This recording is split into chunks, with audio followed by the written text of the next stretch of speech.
Lo primero de todo, buenas tardes y gracias a los que habéis quedado para oír nuestra última charla. Sabemos que igual ha sido un día largo, pero bueno, vamos a hacerlo entretenido y por lo menos seguro que os entra hambre. Lo primero de todo, quería presentarme. Yo soy Ander López, soy el responsable de emprendimiento del Basque Connect Center. Ahora os contaré un poco qué es el Basque Connect Center y por qué hacemos este tipo de cosas. Y bueno, exactamente en esta mesa queríamos enfocarla en la parte de inversión, porque recientemente lanzamos con nuestros amigos de Cardumen Capital un fondo de AgriFoodTech, pero a la vez siempre nos gusta juntarnos con otro tipo de inversores y agentes del ecosistema. Luego cada uno de ellos explicará un poco su propia organización, qué enfoque tiene el food y sobre todo pues cómo vemos cada uno por nuestra parte, cómo está el sector actual del AgriFoodTech, como lo entendemos nosotros, y también el futuro o hacia dónde va el futuro del food. Si queréis, como vosotros sois los protagonistas, explicáis un poco quién sois cada uno y qué hacéis vuestra organización y luego ya nos metemos en materia. ¿Vale? Hacemos este orden que es más sencillo. Bueno, muchísimas gracias a todos por aguantar, como ya ha dicho Ander. También gracias a la organización por la invitación. Yo soy Ignacio de Diego, soy asociado en Cardumen Capital y, bueno, por contar un poquillo la historia y dónde venimos, nosotros originalmente venimos de las raíces de Samsung Ventures, ¿vale? Por uno de nuestros fundadores, que llevaba la oficina de Samsung Ventures en Israel. Fundó el fondo y se llevó parte del equipo. De ahí nacimos con nuestros dos primeros fondos de Deep Tech, en los que ahora mismo tenemos 28 participadas, más de 200 millones levantados, y luego acabamos de lanzar, como ha dicho Ander, el fondo de AgriFoodTech con el Basque, ¿vale? ¿Por qué AgriFood? Yo creo que es interesante decirlo, y es porque empezamos a ver, y esto es algo que comentaremos después en el crecimiento del sector, empezamos a ver un montón de oportunidades que nos llegaban a los fondos de Deep Tech, que realmente sí podemos clasificar como Deep Tech, ¿no? Son tecnologías totalmente innovadoras y disruptivas, pero luego la realidad es que el mercado es totalmente diferente, las dinámicas son diferentes y no tenía sentido, por supuesto, mezclarlos. Entonces decidimos lanzar el fondo con el Basque, por supuesto, para la parte de, digamos, las tres verticales. Ahora explicaré. La idea es invertir en AgriTech, ¿vale? En Food Science y en Circular Economy. La parte de AgriTech, las tecnologías que vemos en Deep Tech son totalmente homólogas, simplemente son use cases diferentes. De nuevo, volvemos a lo mismo, las dinámicas son diferentes, pero la tecnología core es igual. Pero en la parte de Food Science y el Circular Economy, ahí teníamos que suplir un poco, y es por eso que nos trajimos a Cesc, que está aquí en la audiencia, antiguo CEO de Pascual Innoventures, que ahora es partner del fondo, y hicimos el partner con el Basque para que nos echase una mano en la parte de Food Science y Circular Economy.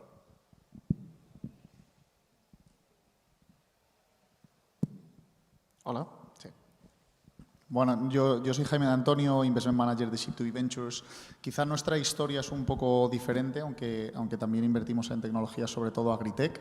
Nosotros somos un fondo de Venture Capital de impacto, nacimos en 2021, pero nuestra historia se remonta a 2013, donde empezamos con una fundación, con la fundación Ship2B, que siempre su foco ha sido ser market builder de impacto y fomentar el ecosistema de impacto en España. Y durante estos años pues, han hecho y siguen haciendo muchas cosas, sobre todo enfocados en aceleración de startups de impacto, tanto con un ángulo social como medioambiental, y también pues, colaborando con todos los actores del ecosistema, ¿no? Al final, la idea es fomentarlo y fomentarlo desde la parte de colaboración. Nosotros, como pata de financiación, como os digo, nacemos en 2021, lanzamos nuestro primer fondo. Actualmente operamos de forma separada. Y levantamos un fondo de 55 millones de euros con la idea de invertir en unas 30-35 startups de impacto tanto social como medioambiental. Yo en concreto estoy más enfocado en la pata medioambiental. Cubrimos tres verticales, cubrimos salud, cambio climático y educación. Yo estoy más enfocado en el área de cambio climático. Y dentro de cambio climático nuestro objetivo es ser capaces de identificar esos proyectos, esas tecnologías innovadoras que promuevan una reducción de emisiones de gases de efecto invernadero dentro de las industrias que más contaminan, ¿no? Y una de ellas, como bien sabéis, es la industria agroalimentaria. Aquí lo que hicimos fue intentar entrar un poco a fondo dentro de la industria agroalimentaria, ver cuáles eran los principales retos, cuáles eran los eslabones más relevantes de la cadena de valor y cómo interactuaban entre ellos. Y lo que vimos fue que probablemente el eslabón más crítico de la cadena o el más relevante y el que además sufre más directamente las consecuencias del cambio climático, pues son los agricultores y los ganaderos, ¿no? Sobre todo pequeño y mediano agricultor y ganadero. Y en ello vimos que además parte de los fondos, o sea, gran parte de los fondos se iban al final de la cadena de valor, es decir, toda la parte de e-tailer, retailer, quick commerce, etc. Y al inicio de la cadena era donde estaba más desatendido. Pues aquí pusimos el foco en de qué manera podíamos identificar inversiones que fuesen justo a ayudar a estos pequeños y medianos agricultores y ganaderos. Hay muchas formas de hacerlo y parte de ello, y siguiendo un poco el modelo de la fundación más colaborativo, es haciendo partnerships, ¿no? Pues parecido al que habéis hecho con el Basque. Nosotros tenemos un partnership con Kilómetro Cero, que ahora Juan nos contará un poco más, con la idea de poder profundizar aún más todavía en estas tecnologías que ayuden a que nosotros identifiquemos oportunidades de inversión pues, que sean realmente de impacto y que sean escalables. Hola, sí, buenas. Bueno, yo soy Juan Requena, yo soy analista en Kilómetro Cero. Kilómetro Cero, a diferencia de los agentes que han hablado antes de mí, de Jaime y de Ignacio, no es un fondo de Venture Capital. Kilómetro Cero lo que es un agente dinamizador del ecosistema emprendedor, especialmente centrado en el sector alimentario. Y os preguntaréis, ¿cómo dinamizamos, ¿no?, a las startups en alimentación? Pues a través de lo que defendemos, en lo que creemos que es la innovación abierta.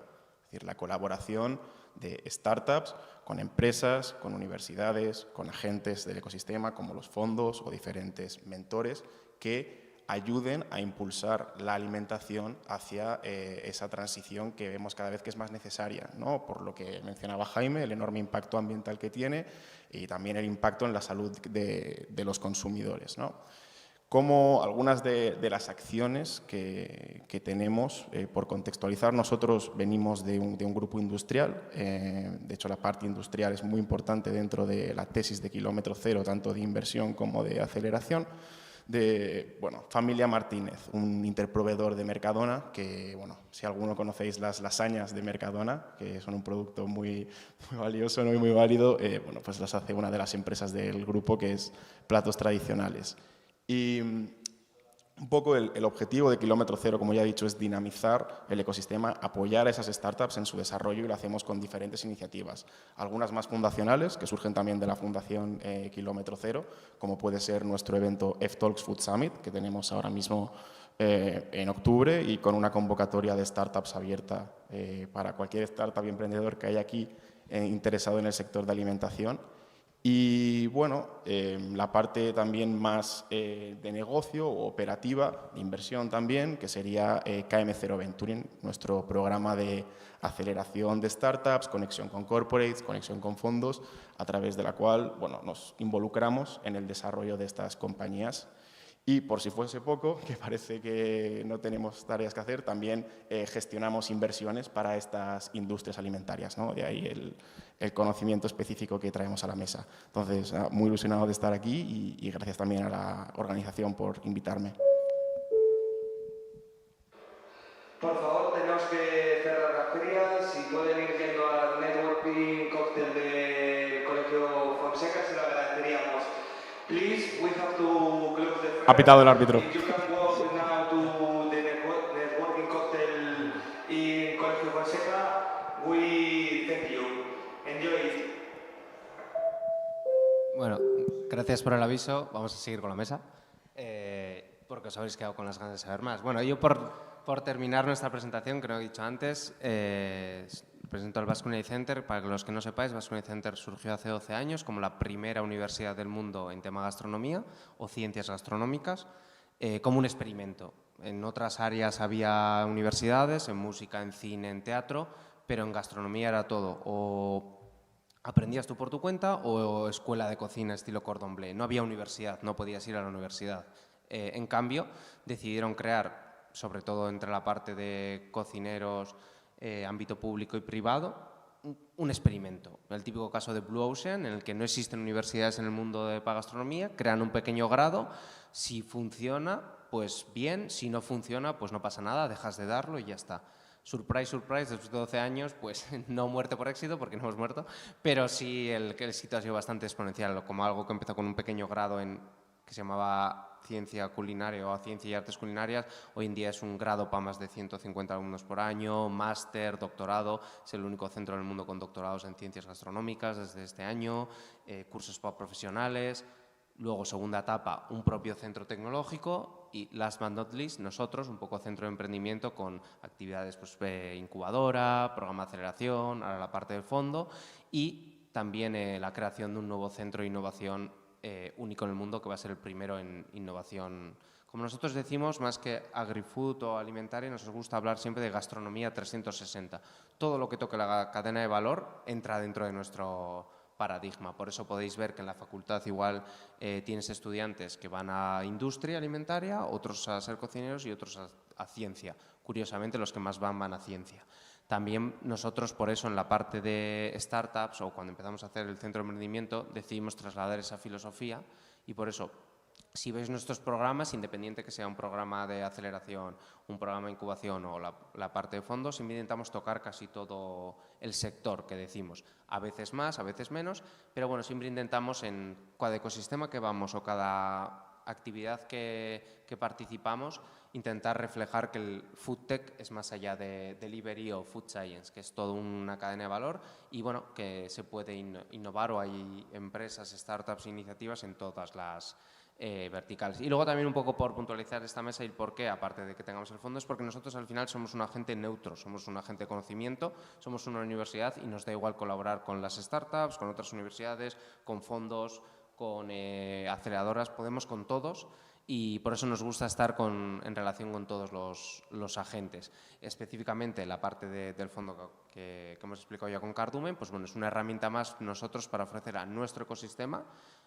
los alumnos, los doctorandos, los investigadores, más iniciativas y también a iniciativas externas. La mayoría que hacemos con startups es muy internacional y muy externo. Por eso podéis ver que, bueno, en este caso pues estamos en esta mesa redonda, pero bueno, en 2 semanas podemos estar en Tokio, luego en Tel Aviv, luego en Copenhague, porque al final nosotros en nuestro ADN desde el principio está la parte internacional y toda la cadena de valor, para que os quedáis.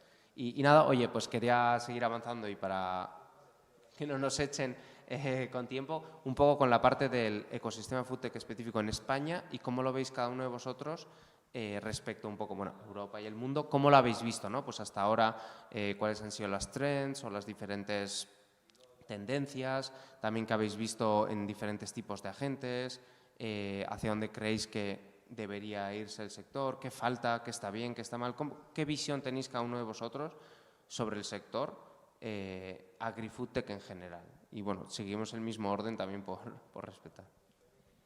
Vale, pues aquí por hablar un poco de la evolución que ahora comentaré cómo lo hemos visto nosotros en específico en 2 áreas, ¿no? Es donde se ha movido un poco el sector de agri-food en España, por supuesto, pero también en Europa y alrededor de todo el mundo. En la parte de food security, ¿no? de asegurarnos ese suministro de comida, una cadena de valor y una cadena de suministro robusta y que sea, digamos, resiliente a la hora de tener disrupciones como puede ser la guerra de Ucrania y luego, por supuesto, la parte del impacto medioambiental, del cambio climático, ¿no?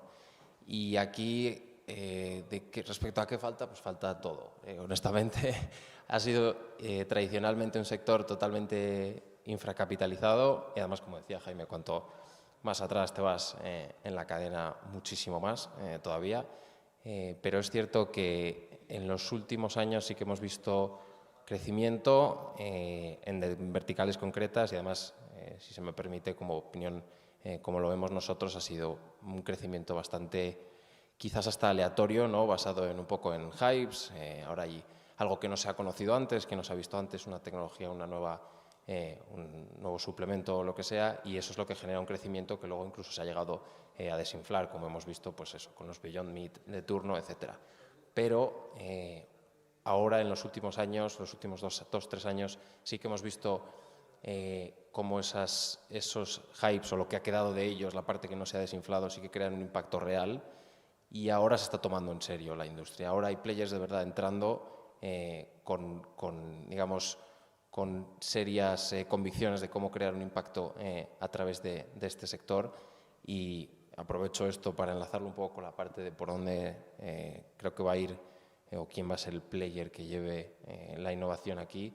Yo creo que es cuestión de tiempo que se forme una cadena igual de players bastante robusta, desde una universidad haciendo tech transfer, desde las tecnologías más de laboratorio, más de research, etcétera, hasta pues eso, corporaciones llevando, digamos, al desarrollo de negocio estas tecnologías y, por supuesto, los fondos que tenemos el deber y la suerte también de poder apoyar, digamos, ese desarrollo en todo ese camino, ¿no?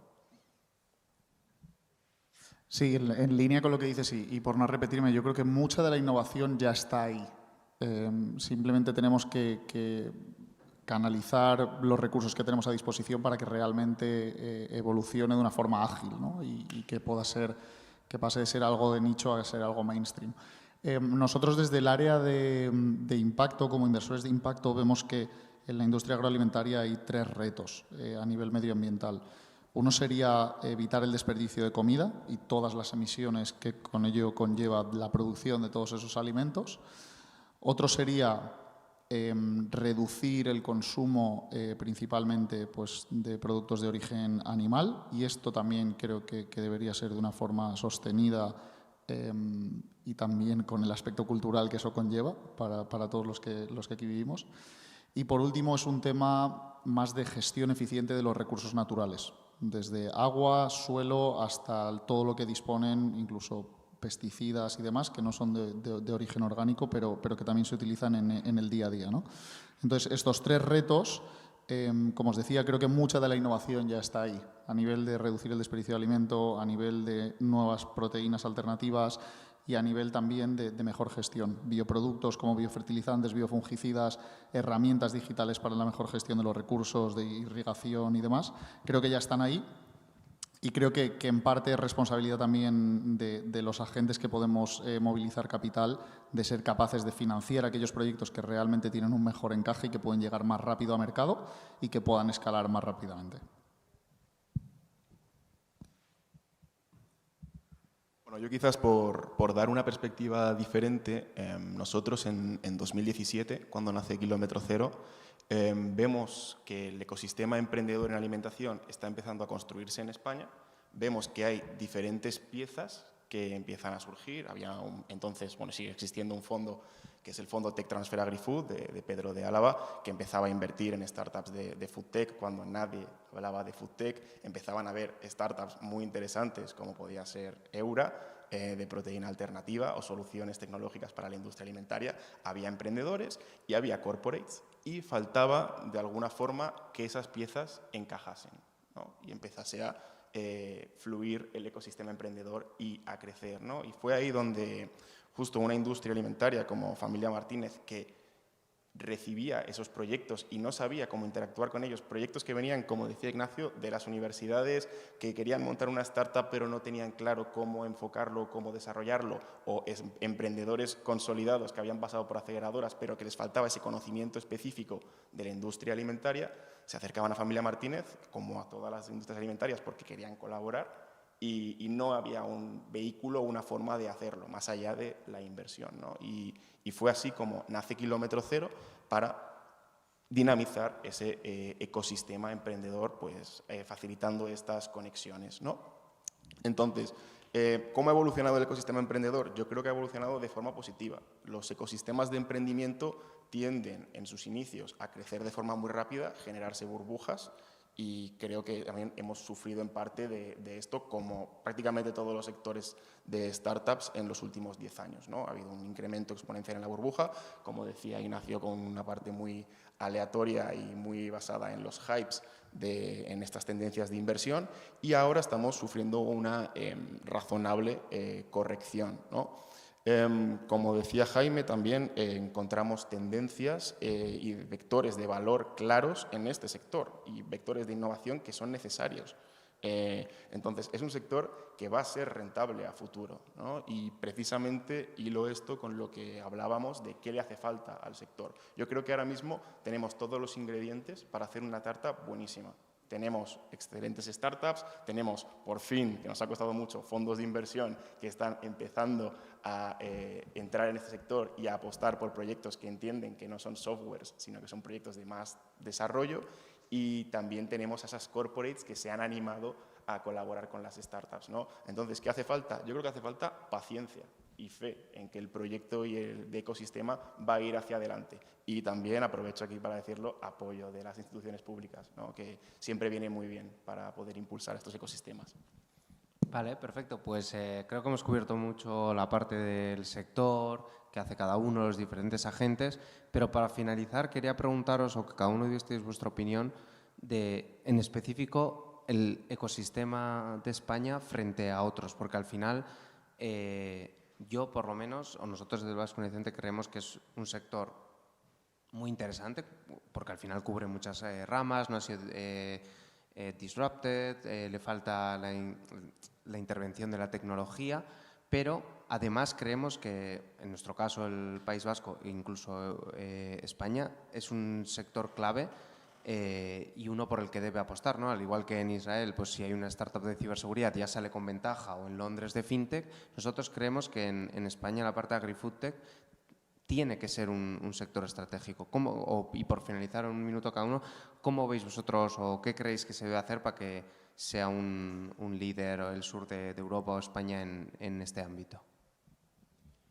Bueno, pues aquí me voy a ir un poco a los datos. Es que el tema de la inversión en agri-food, como siempre, está liderado por los delivery de turno. En Norteamérica Estados Unidos básicamente tienen el mayor capital, etcétera. Pero es verdad que si quitamos todos los deliveries, quick commerce, groceries, etcétera, y nos quedamos con el resto, ¿vale? Europa siempre sale sobre representado, digamos, en la parte de B2B, ¿vale? Quitando las partes de B2C, etcétera. Y dentro del ecosistema europeo, más concretamente, pues tenemos Francia, tenemos Alemania y tenemos también España, ¿vale? Aquí yo creo, ¿cómo lo vemos nosotros? Tenemos la tecnología y esto, de nuevo, siempre se ha hablado, ¿no?, de que España es un país con talento, etcétera. Es totalmente cierto, y además más todavía con los desarrollos que están haciendo y tecnologías que ahora sí que tenemos habilitadas. Pues no sé, utilizamos buzzwords, pero que es cierto que ahora tienen un uso mucho más potente, como la inteligencia artificial, AI, proteína sintética, etcétera. Y luego además tenemos el capital, como mencionábamos antes. Ahora hay gente dispuesta a financiar estos proyectos y a empujarlos hacia adelante. Y luego un tercer factor que juega en este ecosistema, y es que ahora la innovación y la disrupción ya no la llevan las corporaciones. Se está moviendo muchísimo más por players mucho más pequeños, en este caso las startups, etcétera, mucho más ágiles y que pueden escalar mucho más rápido, como decía Jaime, ¿no? Entonces, para mí, lo que estamos viendo y lo que esperamos ver en España es un ecosistema muchísimo más dinámico, en el que por necesidad va a tener que haber muchísimas más interacciones entre el clásico corporate, quizás un poco más lento en la toma de decisiones o en la disrupción que puedas tener a nivel de compañía, y esos players muchísimo más pequeños, ¿no?, que se mueven de manera mucho más rápida y que están mucho más, digamos, driven por estas disrupciones que puedan llevar a las corporaciones, ¿no? Entonces, un ecosistema muchísimo más dinámico en esas relaciones pequeño player, player grande. Y luego también creo que, igual que lo hemos visto, como decíamos antes, lo seguiremos viendo. O sea, son muchísimos palos los que hay que tocar y muchísimas innovaciones que están ya cociéndose, y toda la tecnología que está disponible para habilitarlas. Entonces, también creo que veremos un crecimiento no solo en una sola vertical en España, sino en varias verticales y en varios puntos de la cadena a la vez. No de manera aleatoria como lo hemos visto en otros años, sino ahora ya mucho más sustentado y mucho más consistente. Totalmente de acuerdo. Yo aquí creo que lo que tenemos que hacer es creérnoslo. Creo que están, como bien habéis dicho, todos los factores, todos los ingredientes están ahí. Quizá nos falta creérnoslo como pasa en otras industrias, ¿no? En España somos el sol de Europa y tenemos la tasa de penetración de paneles de autoconsumo en los hogares más baja. Pues es justo esto lo que pasa también. Creo que es replicable a la industria agroalimentaria. Tenemos todos los ingredientes para que el ecosistema esté consolidado. Nos falta creérnoslo y hacer todo el encaje de bolillos para que funcione. Estoy totalmente de acuerdo con Jaime.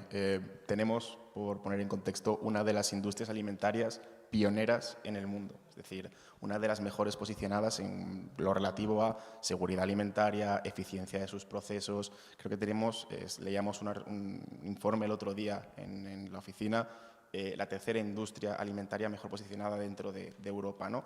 Entonces, hay que creérnoslo y, sobre todo, seguir divulgando, seguir apoyando a estos emprendimientos para que, bueno, escalen, crezcan y, sobre todo, para mí muy importante, no pasarnos con las exigencias para estas startups, porque tenemos que entender que no es una startup tecnológica que pueda hiperescalar y en 4 o 5 años convertirse en una empresa que facture 1.000 millones de euros. Porque, como bien decíais, la industria alimentaria es lenta en cuanto a procesos. Nosotros vemos cada vez más startups que ofrecen tecnologías adaptadas a estas industrias, ¿no? O tecnologías de alto valor, tanto de diferenciación como para resolución de problemas para las empresas, ¿no? Pero claro, hay que entender que los clientes son grandes industrias que van más lentos y que los procesos no son softwares, los procesos son cosas que se tienen que hacer en fábricas, ¿no? Entonces, yo diría eso, que hay que creérnoslo y también, repito, tener paciencia con el ecosistema. Vale, perfecto. Pues bueno, esperemos que os hayan oído. Seguiremos predicando en la plaza. Yo creo que todos los que estamos aquí, más yo creo que hay muy buenos agentes en el ecosistema. Y nada, un placer haberos tenido en la mesa y muchas gracias por participar y a todos los que nos habéis escuchado.